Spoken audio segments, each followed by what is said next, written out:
Ja, Jesus, wir wollen dich erheben über allem. Du bist erhaben, du bist wunderbar.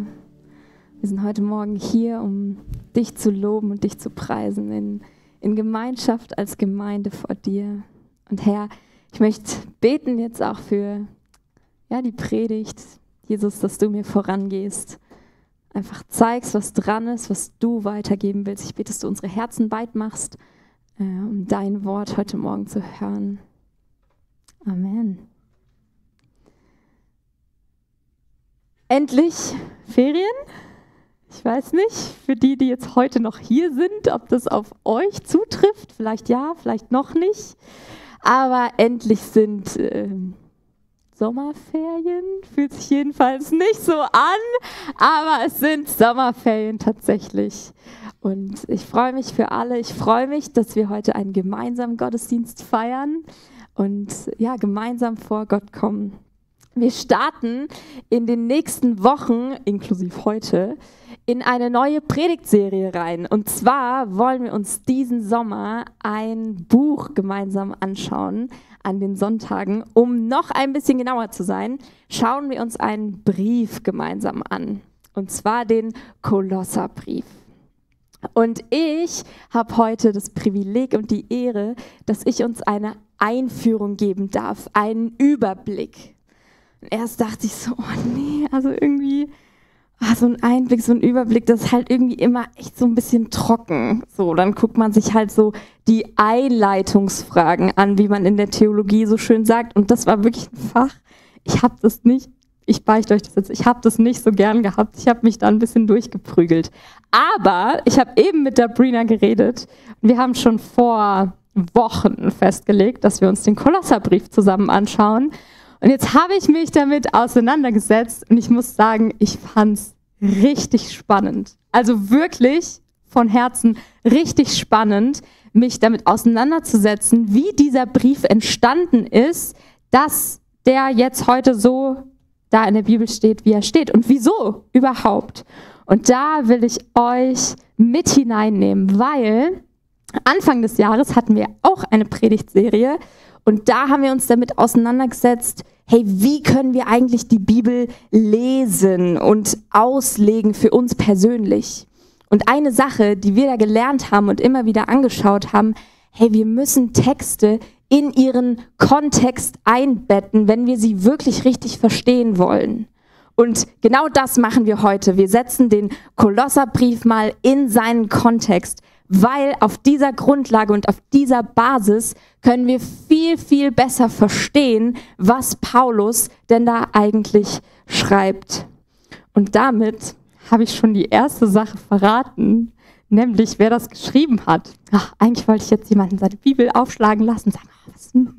Ja, jetzt habe ich mich schon verraten. Weil, wenn wir uns einen Brief anschauen, dann sind verschiedene Parameter wichtig. Jetzt habe ich so überlegt, Briefe, das ist echt so ein Ding, das kommt ein bisschen aus der Mode. Und ich weiß nicht, ich habe mich gefragt, ob jeder in diesem Raum wohl schon mal selbst einen Brief geschrieben hat.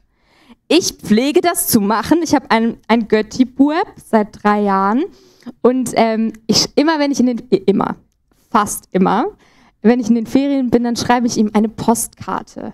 Weil ich weiß noch, ich fand das damals richtig cool, wenn mir jemand einen Brief geschrieben hat. So, dann war das immer, boah, Mama, da ist Post für mich.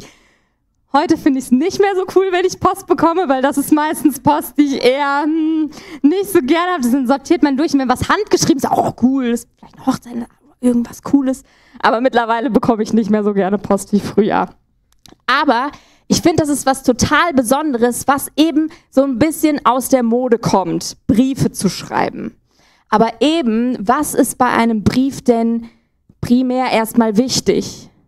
Irgendwer muss den halt schreiben, meistens eine Person.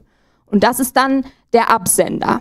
Ich weiß noch immer, wenn ich Briefe geschrieben habe, weil das schon bei mir nicht mehr so modern war, musste ich immer Mama fragen, Mama, was muss ich da jetzt nochmal alles draufschreiben und wo, was kommt oben links, unten rechts, kreuz und quer. Ah ja, okay, oben links, da schreibe ich hinten meinen Namen drauf. Ich hoffe, das ist in der Schweiz genauso wie in Deutschland. Sonst habe ich es vielleicht schon oft falsch gemacht. Oben links, da kommt der Absender hin, mein Name, dass falls es nicht ankommt, dass es dann wieder bei mir ankommt. Und genauso gibt es auch einen Absender des Kolosserbriefes.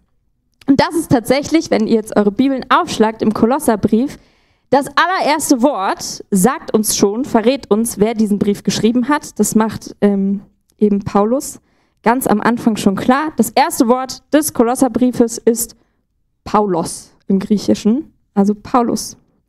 Paulus schreibt diesen Brief und er schreibt auch noch dazu, jetzt muss ich ein bisschen blättern, er schreibt auch noch dazu, wer er ist. Und zwar sagt er, Paulus, Apostel Jesu Christi nach Gottes Plan und Willen. Paulus ist also ein Apostel, man kann auch übersetzen, ein Gesandter von Christi. Er steht im Dienst von Christus. Und ich weiß nicht, ob ihr alle Paulus kennt, aber Paulus, der hat einen krassen Werdegang mitgemacht. Denn eigentlich hatte der vorher noch einen anderen Namen. Der war nämlich viel besser bekannt als Saul oder Saulus, im Griechischen auch Saulos. Und ich fand es super spannend, weil übersetzt heißt Saulus der Erhabene. Also die Eltern, als die dem den Namen gegeben haben, haben die gesagt, oh, das wird mal einer.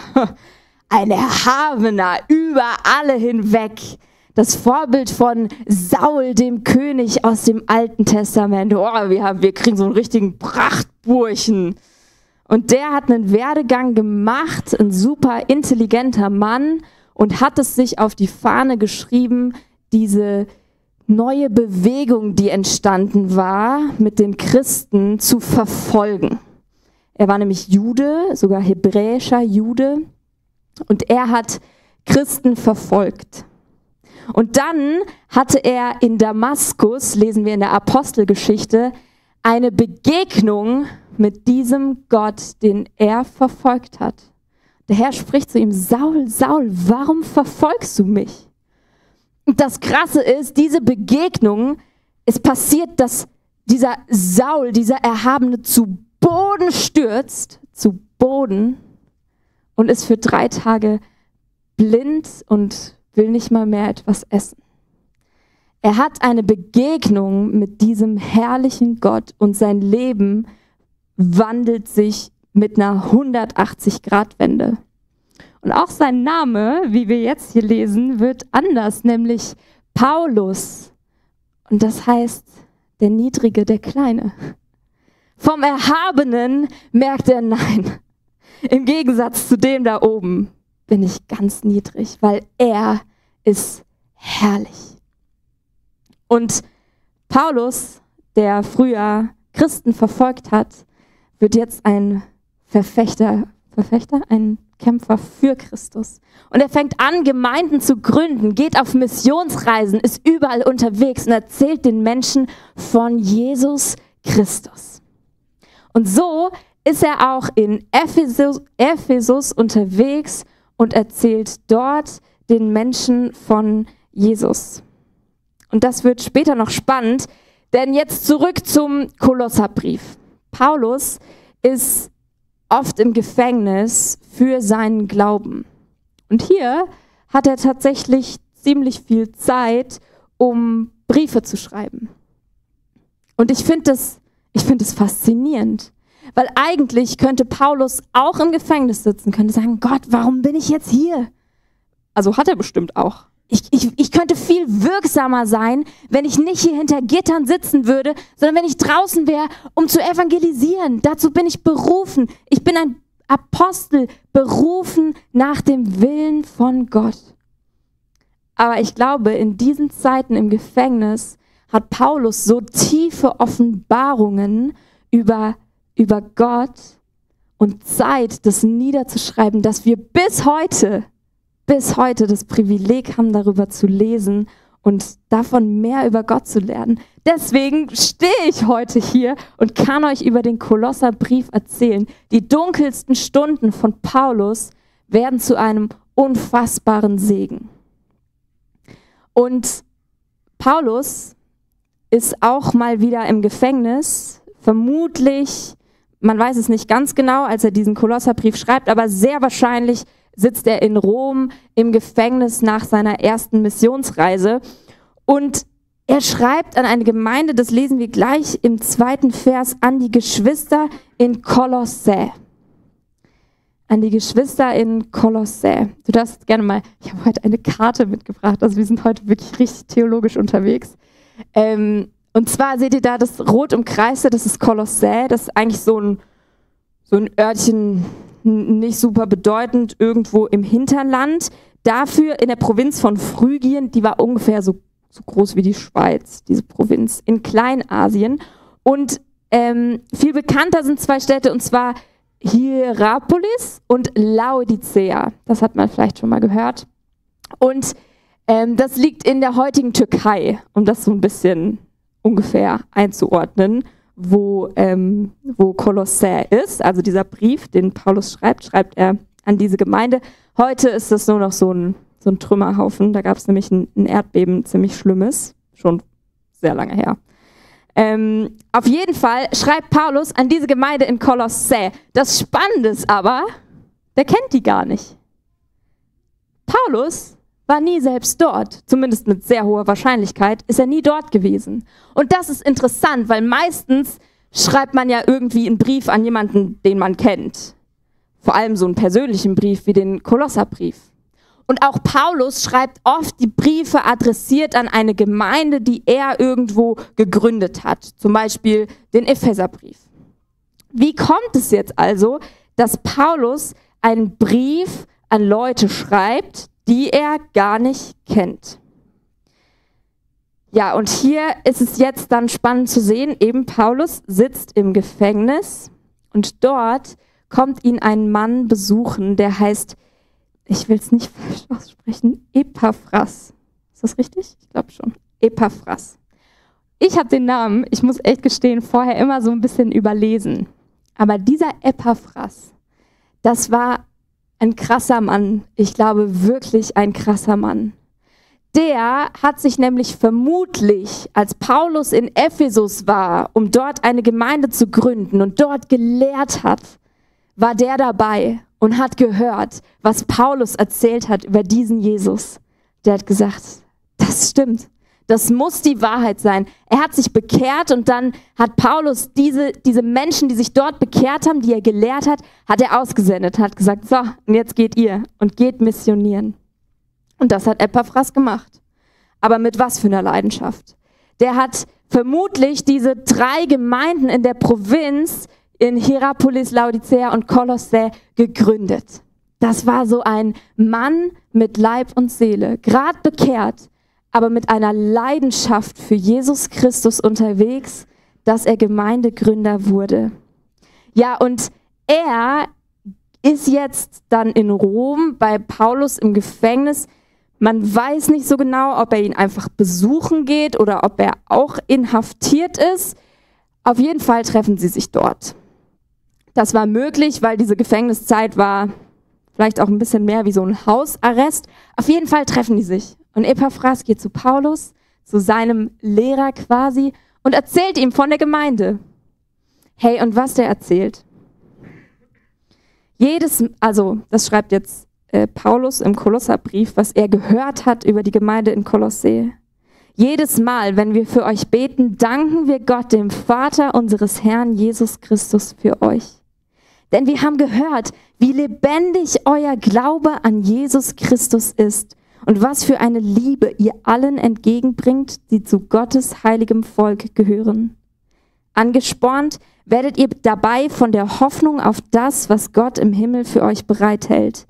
Davon habt ihr ja von Anfang an gehört, seit damals, als die Botschaft der Wahrheit, das Evangelium, zu euch gekommen ist. Und genauso wie diese Botschaft überall in der Welt Früchte trägt und sich immer weiter ausbreitet, genauso tut sie das auch bei euch. Seit dem Tag, an dem euch Gottes Gnade zum ersten Mal verkündet wurde und ihr erkannt habt, was diese Botschaft bedeutet. Wow, was für Worte über eine Gemeinde. Immer wenn wir für euch beten, dann danken wir Gott. weil ihr eine so unglaubliche Liebe füreinander habt und weil ihr einen so unerschütterlichen Glauben an Gott habt.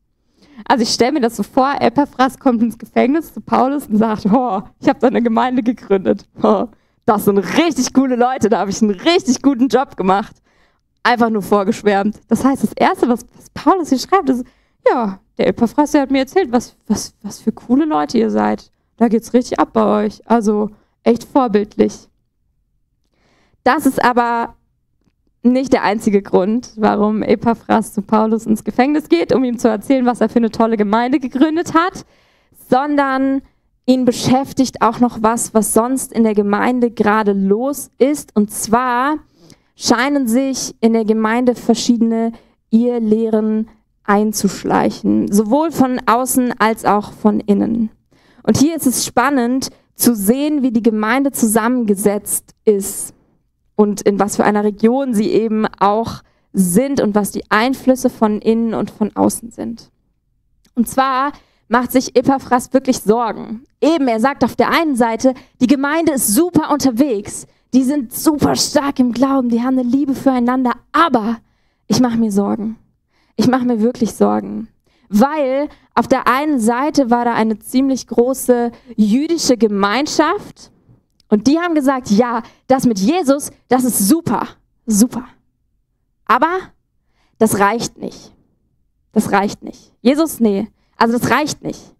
Und zwar sind da noch so Feste, die müsst ihr auch feiern. Und dann gibt es noch so Essgebote, die müsst ihr auch einhalten. Und erst wenn ihr das alles macht, dann ist es wirklich gut. Also das war der eine Einfluss, der sich so langsam eingeschlichen hat in der Gemeinde. Hey, Jesus reicht nicht aus. Ihr müsst noch mehr tun. Ihr müsst eigentlich die jüdischen Traditionen vom Alten Testament weiter einhalten. Das war die eine Strömung. Die andere Strömung, das war mehr so der griechische Glaube. Das, was sonst noch so um sie herum gelebt wurde. Und auch die haben gesagt, ja, Jesus, super. Ist halt noch ein Gott mehr. Den nehmen wir noch auf in unsere Liste. Wir haben da schon 100, ist dann der 101. Ist ja nicht so schlimm. Ganz viele Götter für die verschiedensten Sachen. Für das Wetter, für die Ernte, für keine Ahnung was. Ja, Jesus, der klingt auch super, den nehmen wir da auch auf. Das heißt, in beiden Fällen hat sich so ein bisschen eingeschlichen, also Jesus allein, das reicht nicht aus. Entweder gibt es da noch andere Götter oder es gibt noch mehr, was wir leisten müssen, was wir tun müssen. Jesus allein, das ist nicht genug. Und das war die Gefahr, die Epaphras so ein bisschen mitgekriegt hat, wo er dachte, also Paulus, ich bin ein bisschen mit meinem Latein am Ende. So, was mache ich in dieser Situation? Ich weiß nicht mehr weiter. Ich habe Angst, dass die Leute von dem tatsächlichen Glauben abfallen und sich da was reinmischt, was eigentlich nicht gut ist. So, das ist die Situation, in die Paulus jetzt einen Brief schreibt. In die Paulus einen Brief an eine Gemeinde schreibt, die er nicht kennt, aber wo er die Hintergründe kennt vom Gemeindegründer, der ihm davon erzählt hat. Und die nächsten Wochen werden wir uns noch viel mit Einzelheiten auseinandersetzen, mit den einzelnen Kapiteln. Aber eine Sache hat mich fasziniert. Ja, auch wir kennen das, dass um uns rum vielleicht Einflüsse sind von anderen Religionen oder Leute so sind, ja, Jesus ist ja alles ganz nett, aber also das ist irgendwie jetzt so ein bisschen von vorgestern und da gibt es noch ganz viele andere Sachen, die sind auch gut. Lass uns das doch alles so in einen Pott packen und jeder holt sich so ein bisschen das raus, was für ihn passt und für ihn gut ist. Und ich neige dann total schnell dazu, ich muss jetzt mit dir darüber diskutieren, warum das nicht so ist. Ich muss dir jetzt erklären, warum irgendwie du Unrecht hast. Warum das vielleicht eben nicht reicht. Also ich brauche gute Argumente. Gute Argumente zum Diskutieren. Paulus im Kolosserbrief, der argumentiert gar nicht so viel diese Irrlehren weg. Ich glaube, der hat zu Epaphras gesagt, ja, das ist normal um uns rum, da sind immer wieder Einflüsse. da macht es wahrscheinlich nicht so viel Sinn, gegen anzudiskutieren und mit ihnen auf intellektueller Ebene darüber zu diskutieren, warum und was. Meistens stößt man dann ja doch irgendwie auf Widerstand. Es kommt zu einer Diskussion, die irgendwie sich dann hochschaukelt und beide bleiben auf ihren Standpunkten und am Ende hat es dann halt irgendwie auch nicht so viel gebracht. Was macht Paulus stattdessen? Im Kolosserbrief schreibt er über die Herrlichkeit von Jesus. Die klassische Antwort: Jesus. Letztlich geht es um Jesus. Und alles, was er, also nicht nur, aber vor allem, was er im Kolosserbrief macht, ist über das Erlösungswerk von Jesus zu schreiben und dass Jesus genug ist. In Jesus haben wir die Fülle. Und das lesen wir in Kolosser 2, Verse 9 bis 10. Dabei ist es doch Christus, in dem die ganze Fülle von Gottes Wesen in leiblicher Gestalt wohnt. Und ihr habt an dieser Fülle teil, weil ihr mit Christus verbunden seid. Mit ihm, der das Oberhaupt aller Mächte und Gewalten ist. Und Paulus entfaltet im Kolosserbrief Stück für Stück, nach und nach, dass es letztlich diese Herrlichkeit von Jesus ist. Er selbst hat es erlebt, leibhaftig. Er selbst hat diese Herrlichkeit von Jesus erfahren an seinem Leib und es hat eine 180-Grad-Wendung in seinem Leben gegeben. Und ich glaube, er hat zu Epaphras gesagt: Epaphras, wir brauchen da nicht so viel zu diskutieren, leb es ihnen einfach vor.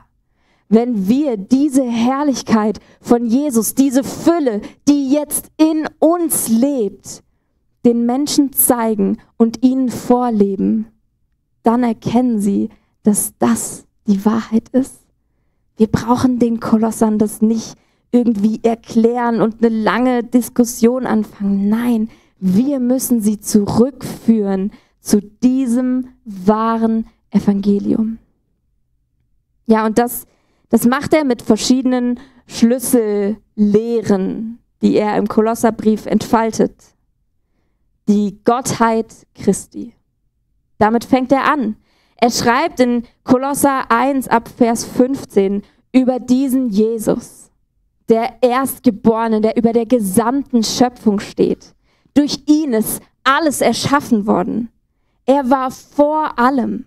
Er war vor allem und alles besteht durch ihn. Er ist der Anfang der neuen Schöpfung. Er wird in allem den ersten Platz einnehmen.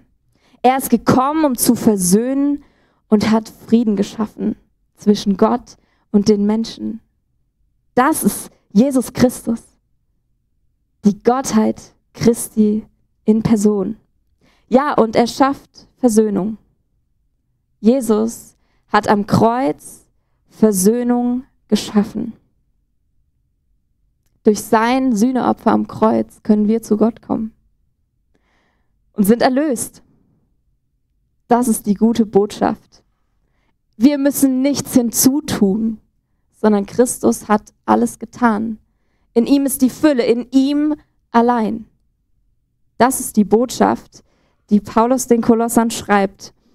Und durch ihn dürfen wir Vergebung erfahren und genauso auch anderen Menschen vergeben.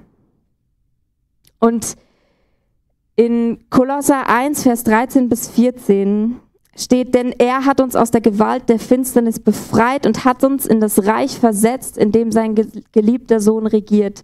Durch ihn, Jesus Christus, sind wir erlöst. Durch ihn sind unsere Sünden vergeben. Das ist eine Wahrheit, die wir bis heute feiern. Und bis heute dürfen wir den Kolosserbrief lesen und über die Herrlichkeit Christi und diese Vergebung lesen und lernen. Und das wollen wir die nächsten Wochen tun. Und wir wollen euch ermutigen, hey, mit uns gemeinsam den Kolosserbrief zu studieren. Vielleicht schon als Vorbereitung für den Gottesdienst nächste Woche einfach mal das erste Kapitel lesen. Und ihr werdet staunen, was für eine Fülle und was für eine Tiefe darin steckt. Und ganz oft denkt man sich, ja, das habe ich jetzt irgendwie auch schon gehört. Ich glaube, wir werden es nie ganz ergründen. Wir werden es nie, die volle Tiefe der Herrlichkeit Christi verstehen. Und heute wollen wir jetzt gleich gemeinsam Abendmahl feiern und uns genau an das erinnern, an das Werk von Christus, dass er für uns am Kreuz gestorben ist und Erlösung geschaffen hat. Dass wir eben nichts hinzutun können, so wie es die Kolosser angefangen haben, bei sich einzumischen. Ja, und wollen auf die Worte Gottes, die Paulus uns hier weitergibt, hören. Durch ihn haben wir Erlösung. Und gleich feiern wir Abendmahl und erinnern uns mit Traubensaft, mit Traubensaft und mit Brot an den Tod von Jesus Christus und was er am Kreuz getragen hat. Und wir machen das heute eigentlich so wie fast immer. Ihr dürft nach vorne kommen, dürft euch das Abendmahl nehmen. Und dann wollen wir das aber alle an den Platz nehmen und dann erst gemeinsam einnehmen. Also ihr dürft nach vorne kommen, dürft das holen, dürft an euren Platz gehen und nutzt die Zeit, wirklich auch da nochmal anzukommen und euch zu besinnen. Darüber nachzusinnen, was das bedeutet und was das für eine Wahrheit, für eine tiefe Wahrheit in eurem Leben ist. Was das bedeutet, an was du dich da erinnerst. Herr Jesus Christus ist für dich gestorben. Er hat sein Blut vergossen. Sein Körper wurde zerrissen für dich und für deine Sünden. Hey, und nimm dir auch nochmal Zeit, vielleicht bewusst reinzuhorchen und mit dem Heiligen Geist zusammen zu fragen, hey, ist da vielleicht auch noch was, ja, was ich ans Kreuz nageln sollte? Ist da noch was, ja, was mich fernhält von dir, Gott? Und dann nutzt die Zeit und bekenn das im Gebet, nimm vielleicht auch Gebet in Anspruch. Hey, und dann dürfen wir das feiern. Wir dürfen das wirklich gemeinsam feiern. Das ist Gnade. Wir haben es vorhin gesungen, mutig komme ich vor den Thron, freigesprochen durch den Sohn. Dein Blut macht mich rein. Du nennst mich ganz dein. In deinen Armen, Jesus, darf ich sein. Wir werden in der Zeit ein Lied singen und dann komme ich nach vorne und gebe den Cue. Und dann werden wir nochmal ein Abendmahlslied gemeinsam singen, um uns wirklich daran zu erinnern und darüber nachzusinnen, was Christus getan hat, was er ermöglicht hat. Und ich lese uns noch die Einsetzungsworte aus dem 1. Korinther 11 ab Vers 23. In der Nacht, in der er verraten wurde, nahm Jesus der Herr das Brot, dankte Gott dafür, brach es in Stücke und sagte, das ist mein Leib, der für euch geopfert wird. Wenn ihr künftig dieses Mahl feiert und von dem Brot esst, dann ruft euch in Erinnerung, was ich für euch getan habe. Nachdem sie gegessen hatten, nahm er den Becher, dankte Gott auch dafür und sagte, dieser Becher ist der neue Bund, besiegelt mit meinem Blut. Wenn ihr künftig aus dem Becher trinkt, dann ruft euch jedes Mal in Erinnerung, was ich für euch getan habe. Seid euch also darüber im Klaren. Jedes Mal, wenn ihr von dem Brot esst und aus dem Becher trinkt, verkündet ihr den Tod des Herrn, bis er wiederkommt.